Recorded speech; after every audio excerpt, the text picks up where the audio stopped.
때때로 삶을 살아가면서 무언가를 잃어버려 본 적이 있는지, 대수롭지 않은 것들은 그냥 잊어버린 것 되찾으려고 하지 않지만 잃어버려서는 안 될 것들은 끊임없이 생각을 되돌려보고 그러면 그걸 찾기 위해서 수고하고 애쓰는 걸 보게 됩니다.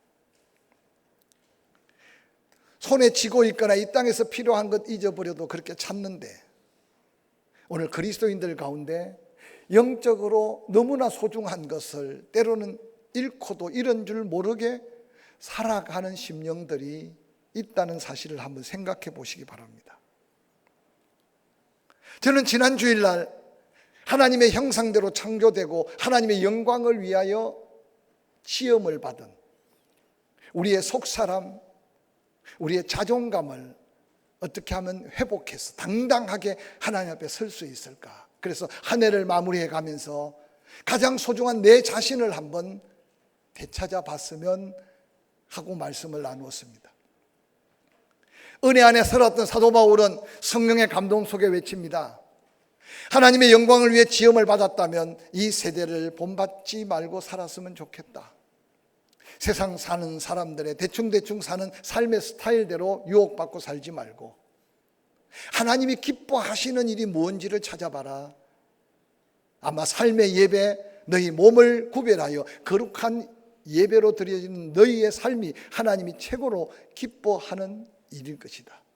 그러면서 덧붙여서 각양각색 은혜, 은사, 은혜 축복을 받았다면 너희가 받은 사명, 직임, 그 믿음의 분량대로 하나님 앞에 헌신하는 삶이 아마 세상 사람들이 생각하는 자기를 찾는 것보다 훨씬 더 영광스러운 자기의 자존감을 발견하게 될 것이다 라는 말씀으로 묵상을 했습니다. 그리스도의 형상 안에 예수 그리스도로 구원받은 자신을 찾았다면 이제 하나님이 우리를 통해 하나님 받으시기를 원하는 영광이 무엇일까? 오늘 저는 에베소서에 기록된 말씀을 함께 묵상해 가면서 오늘 짧은 말씀 속에 영광을 찬송하게 하기 위해서 하나님의 영광을 찬양하라고 하는 사도 바울의 이 간절한 명령 같은 호소를 다시 한번 우리 마음에 담고 혹이라도 우리가 잃어버린 삶의 찬송을 회복한다면 우리의 영적인 삶의 모습, 내 속사람뿐만 아니라 내 삶에 얼마나 놀라운 하나님의 영광을 맛볼 수 있을까? 다시 한번 기대하면서 한 해를 마무리해 갈 때 소중한 은혜를 회복할 수 있기를 주의 이름으로 간절히 축원합니다. 오늘 함께 읽었던 에베소서는 당시 에베소와 그 주변 성도들에게 사도 바울이 AD 62년경에 로마의 감옥에 갇혀 있는 상태에서 이 편지글로 에베소 교인들을 격려하며 축복했던 말씀입니다. 이 에베소서가 옥중서신이라는 걸 뒷받침하는 것은 에베소서 본문 속에 끊임없이 자기 자신의 처지를 소개합니다. 에베소서 3장 1절에는 그리스도 예수의 일로 너희 이방인들을 위하여 갇힌 자 된 나 바울이라고 기록하면서 이 서신을 기록한 바울의 현재 삶의 모습이 어떠한가를 표현합니다. 이어서 에베소서 4장 1절에는 그러므로 주 안에서 갇힌 내가 너희에게 권한다 라고 다시 반복해서 자기의 갇혀있는 모습을 소개합니다. 뿐만 아니라 에베소서 6장 20절 말씀에서 이 일을 위하여 내가 그냥 갇혀만 있는 게 아니라 쇠사슬의 메인 사신이 되어 너희들을 권면하고 위로하고 있다고 증거하고 있습니다. 사도 바울은 자유로울 때도 복음을 전했지만 갇혀 있으면서도 하나님 말씀을 전한 기록이 에베소서 외에도 빌립보서, 골로새서, 빌레몬서, 그래서 13권의 편지 서신을 썼던 사도 바울이 그 가운데 에베소서, 빌립보서, 골로새서, 빌레몬서 4권이 옥중에서 기록한 옥중 서신으로 분류하고 있습니다. 여러 가지 제한된 상황 가운데 친히 노구를 이끌고 얼마 남지 않은 자기의 목숨의 시간을 손꼽아 가면서 이전에 그가 자기의 삶을 들여서 전했던 복음으로 인해 교회들이 건강하게 자라나고 있음이 더욱더 아름다운 성숙함에 이르기 위해 때로는 책망도 하지만 격려하고 권면하고 있는 말씀들이 얼마나 많은 성도들에게 감동을 주었는지 모릅니다.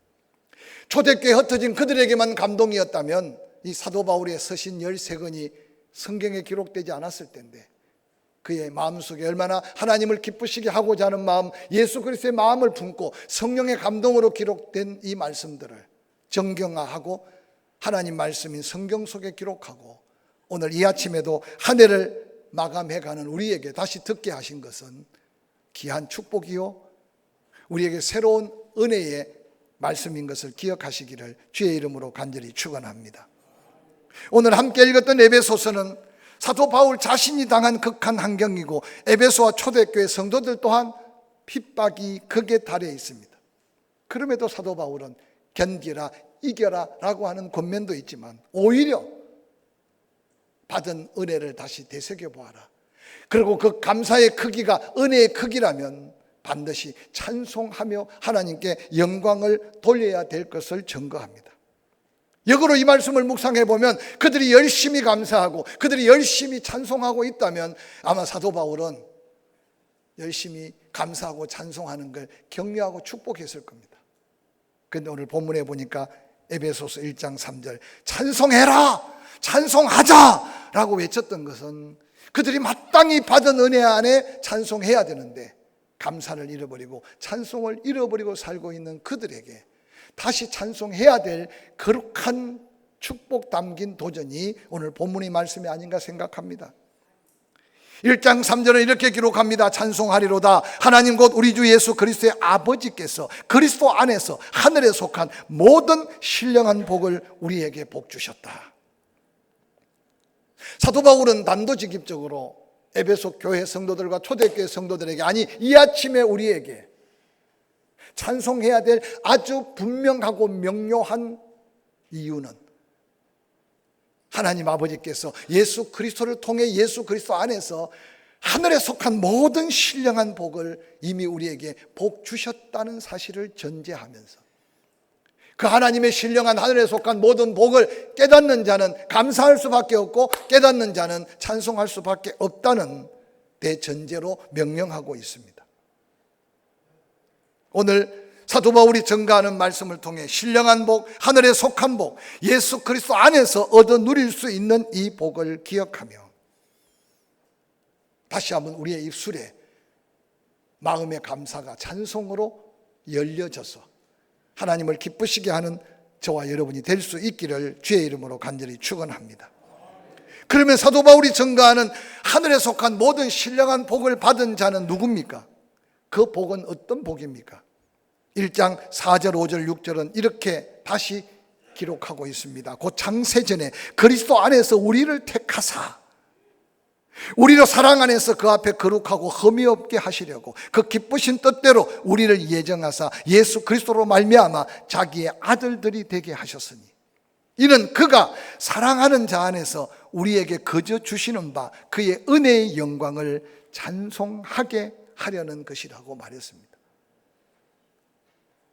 찬송해야 될 이유는 하늘에 속한 모든 신령한 복을 이미 그리스도 안에서 허락하셨다는 거죠. 그 신령한 복은 첫 번째로 창세전에 예수 그리스도를 통해서 우리를 택하심이, 하나님의 선택된 은혜가 바로 신령한 축복을 받은 첫 번째 은혜라고 전가합니다. 하나님이 택하시되 그 택하심의 놀라운 목적이 하나님의 아들이 되기 원하는 건데 하나님의 아들로서의 영광을 누리기 위해서 그의 사랑을 덧입혀 그 안에서 거룩하고 흠이 없게 하셨다. 그의 뜻을 예정한 대로 이루셨다. 그래서 그리스도로 말미암아 예수 믿는 자 하나님의 자녀가 되고 하나님의 아들과 딸이 되는 놀라운 은혜를 덧입혀 주셨다. 그것은 바로 그 사랑하는 자로 인하여 거저 주신 은혜다. 그래서 그 은혜를 하나님께 다시 영광의 찬송을 하게 하기 위해서 우리를 택하셨다고 증거하고 있습니다. 사도 바울은 성령의 감동받은 가운데 그 은혜의 찬송을, 은혜의 영광을 찬송할 수밖에 없는 놀라운 이유를 우리에게 분명히 증거하고 있습니다. 여러분의 구원은 어떤 구원이며 여러분 안에 있는 영원한 생명은 어떤 생명이며 영접하는 자, 곧 그 이름을 믿는 자, 하나님의 자녀가 되는 특권을 여러분은 얼마나 확신 가운데 감격하고 감사하고 있는지 돌아보시기를 바랍니다. 오늘 함께 읽었던 사도 바울의 택함에 대한 중요한 사실은 놀랍게도 하나님의 선택은 인간의 구속에서 하나님의 주도적인 역사였음을 강조합니다. 그래서 창세 전에 이미 처음 구원받을 때는 이 비밀을 깨닫지 못합니다. 그런데 사도 바울은 어느 날 자기가 다메섹 도상에서 예수 그리스도를 만나고 영접해서 구원받은 줄 알았는데 은혜를 깨닫고 보니까 자기는 핍박자요 포행자요 악을 행했는데 하나님은 은혜 안에 이미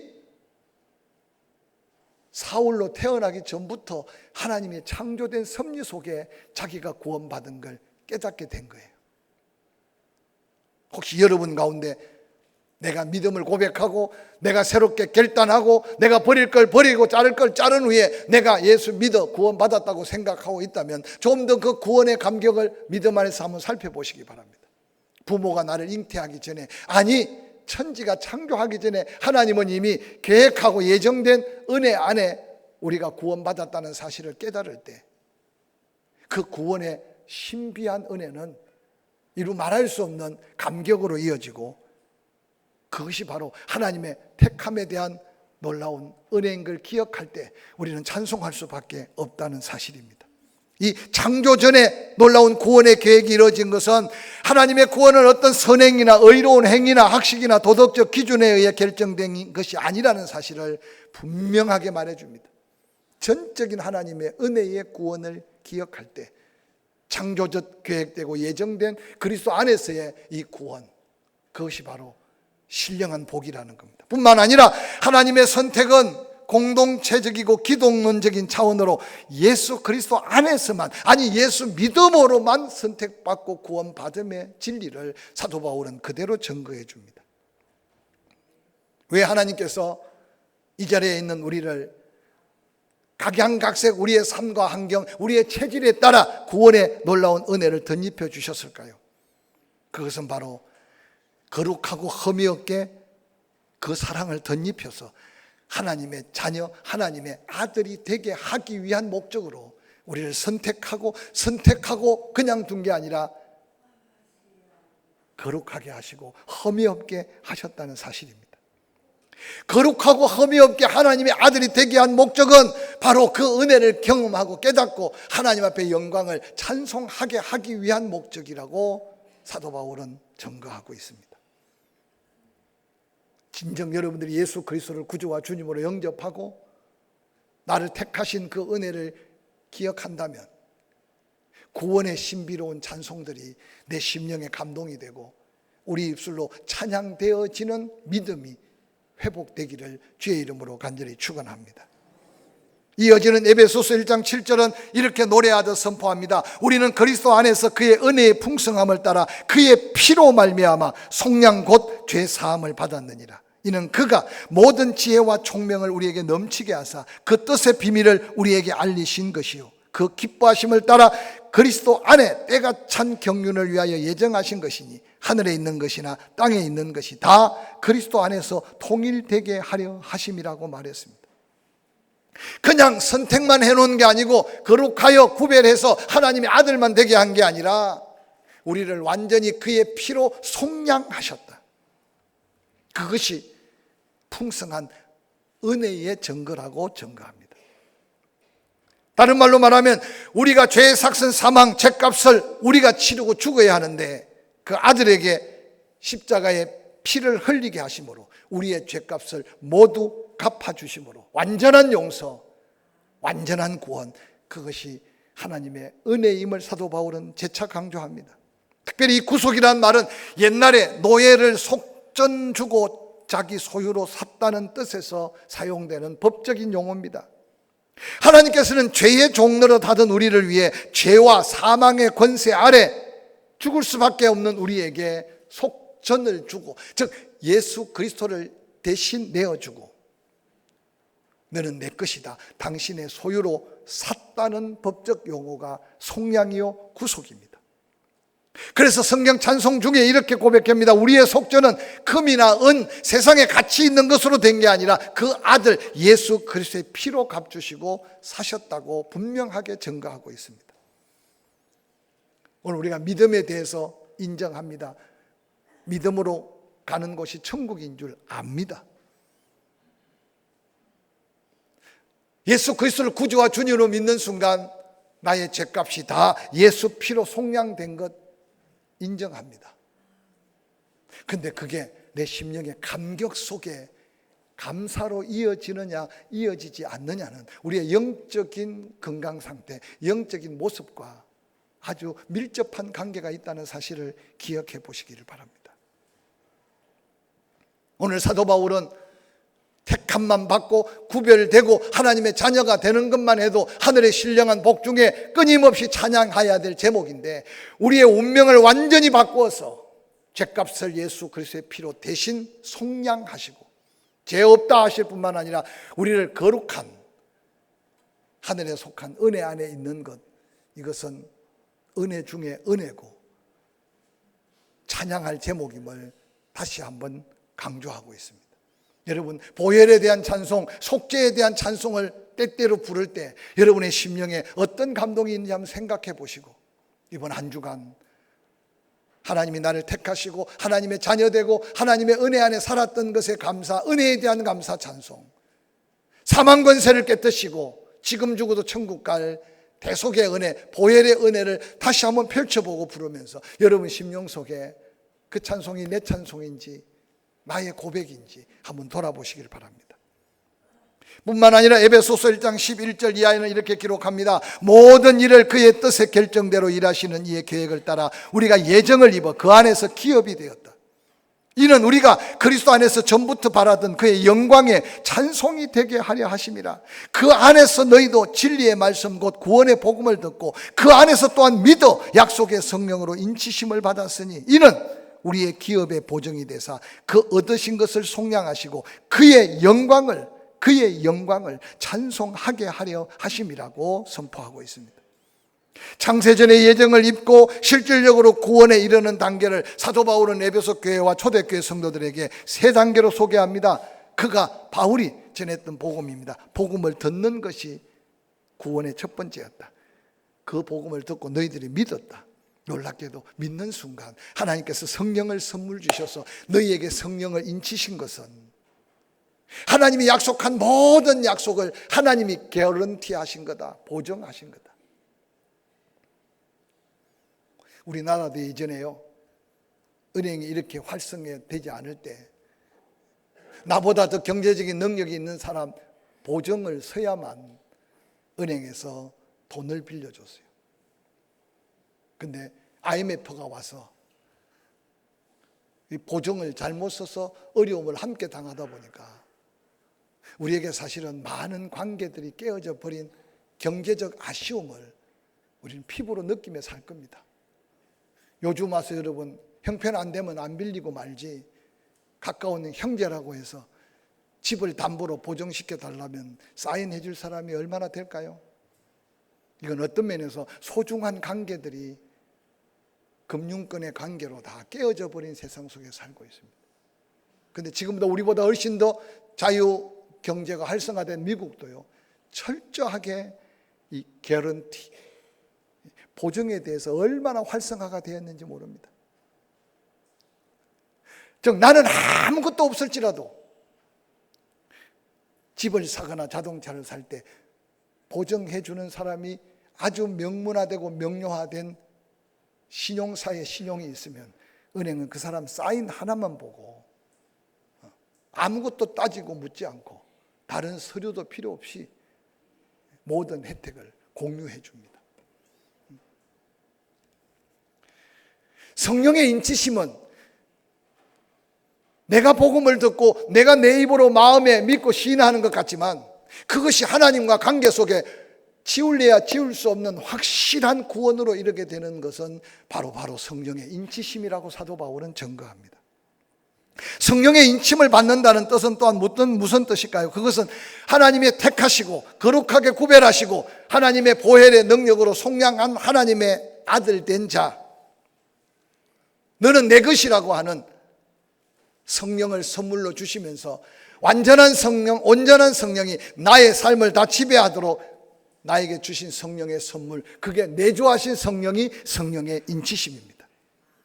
그런데 오늘 14절에 보니까 그 성령의 인치심은 하나님이 약속한 모든 신령한 복에 대한 하나님이 보증을 하셨다. 하나님의 기업을 이어받을 보증을 해주셨다고 증거하고 있습니다. 천국은 죽어서 가봐야 되는 곳이 아니고 말씀대로 믿음으로 확신하는 곳이 천국인데, 여러분 한 해를 마무리해 가면서 하나님의 나라에 대한 확실한 자기 확신을 성령에 보증해 주신 믿음으로 한번 다시 돌이켜 보시기를 바랍니다. 나의 건강, 내게 맡겨진 자녀들, 나의 남은 생애 가운데 함께 하실 약속들, 성령께서 이미 보증하신 하나님의 놀라운 신령한 축복의 기업인 것을 기억한다면 그것은 바로 하나님의 영광을 찬송할 수밖에 없는 은혜라고 사도 바울은 깨우쳐 줍니다. 이런 놀라운 은혜를 경험하지 못한 하나님의 사람, 이런 놀라운 은혜를 경험하지 않는 그리스도인들이 어디 있겠습니까? 그런데 실상 우리의 삶이 어떻습니까? 돌아보면 여러분의 형편 사정은 다르겠지만 지난 한 주간을 살면서 나도 모르게 밥을 먹으면서 기도는 하고 예배 때 기도는 했는데 혹시 나도 모르게 흥얼흥얼 찬송이 내 마음으로, 내 입술로 혹시 드려진 찬송이 있는지 한번 살펴보시길 바랍니다. 찬송을 잃어버리는 줄 모르고 사는 그리스도인들이 있을 수 있음을 한번 기억해 가면서, 그러면 왜 찬송을 잃어버렸을까요?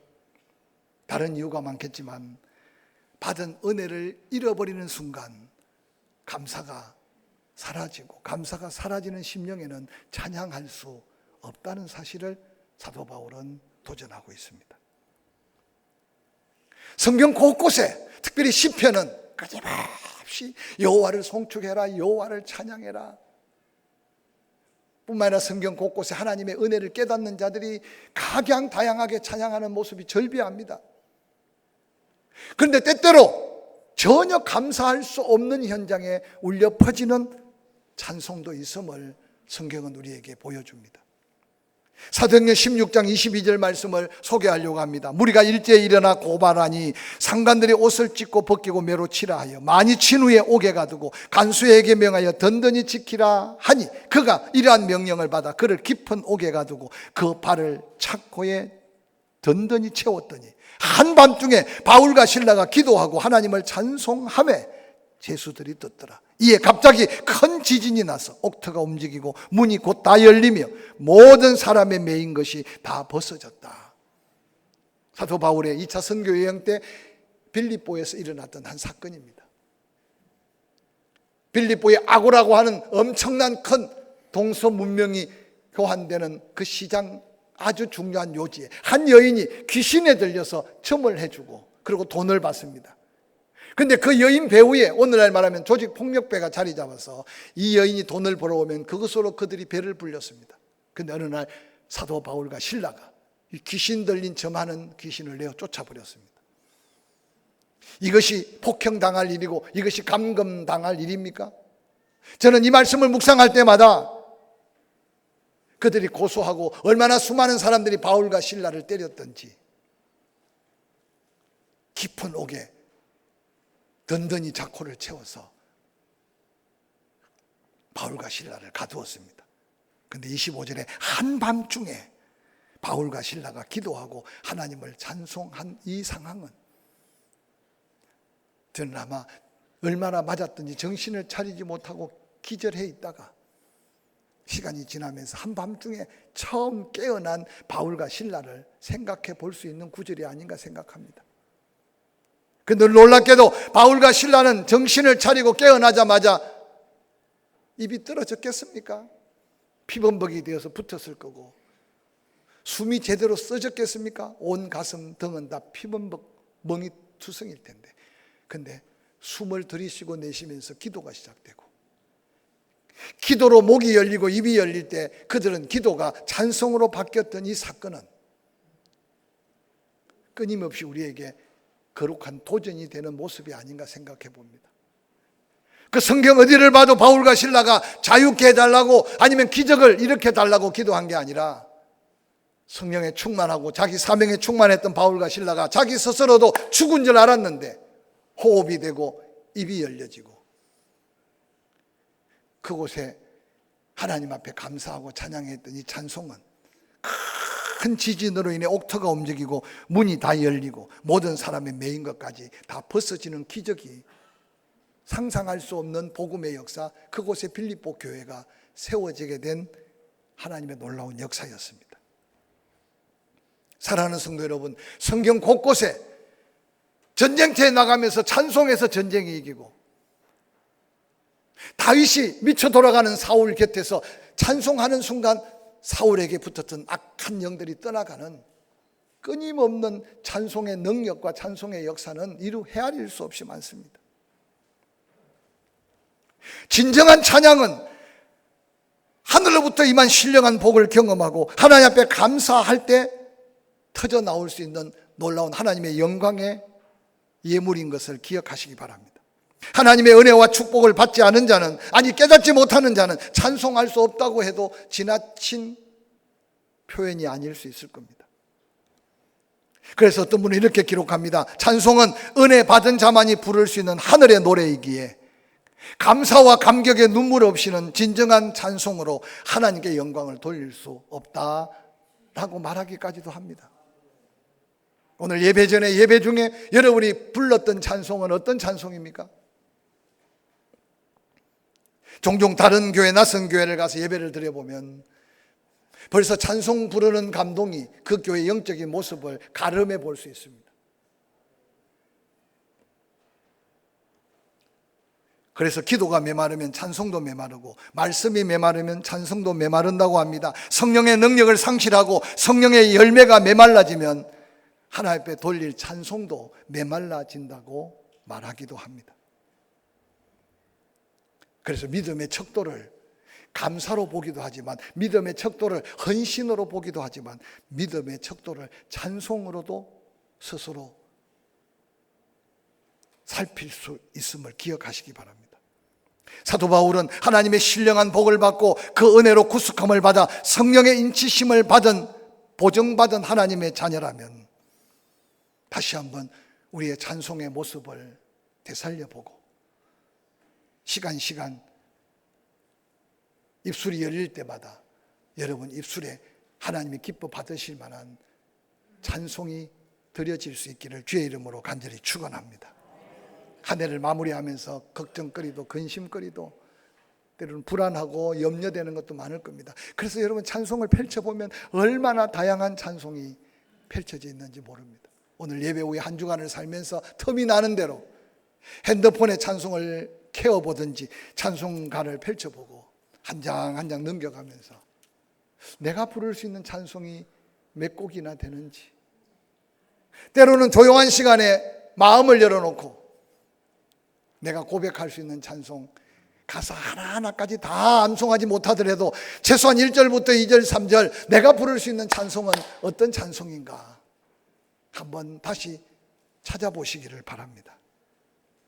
오늘날 찬송을 잃어버린 자가 사도 바울의 권면과 도전을 통해 살펴보면 어떤 자일까요? 신령한 복을 받았음에도 받은 줄도 모르고 살아가는 자, 자기도 모르게 찬송을 잃어버리고 살 것입니다.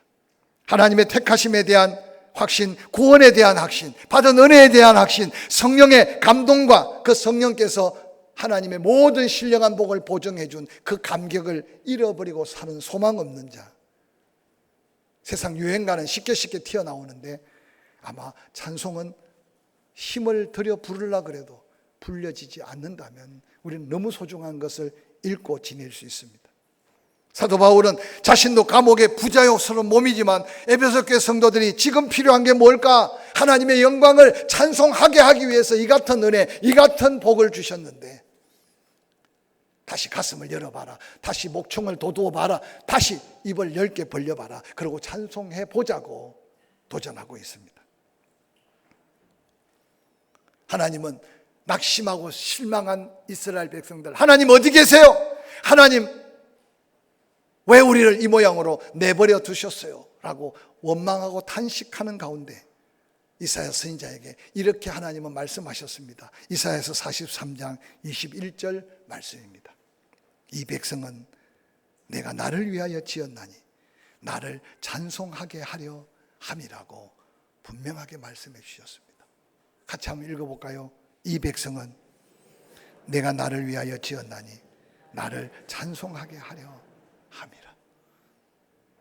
혹이라도 여러분 생각 속에 악기를 잘 다루는 사람이나 악기로 찬양하고, 목소리가 좋거나 은사가 있는 사람이나 찬양하고, 젊은이들을 하는 찬양하고, 이런 생각하지 마시기 바랍니다.